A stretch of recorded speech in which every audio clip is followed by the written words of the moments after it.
Hello people, how you going? To take the piss, what does this mean? So it's early in the morning, as you can see, sunshine. I've cleared up the backyard from the hard yakka video. And in that video I used the phrase to take the piss. What does this mean? Well, to take the piss actually means to make fun of.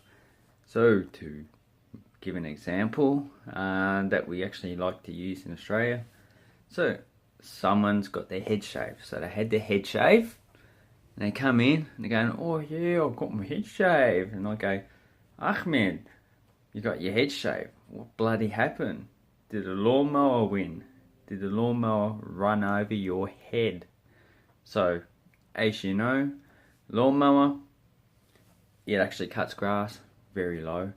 So if your head has been shaved and is probably not as much hair, probably no hair like here, then the lawnmower has cut all your hair off.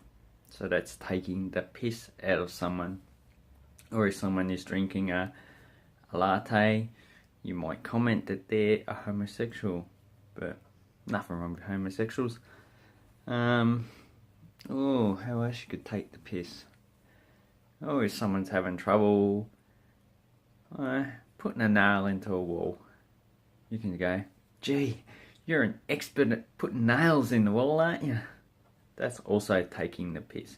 So making fun or having fun at someone else's expense, that is taking the piss. So when you come to Australia and you make fun of someone, you can just say, don't get upset, mate. I'm just taking the piss out of you. It's all in good fun. And remember, don't take life too seriously, because one day you won't have it. Hooroo. Enjoy your day.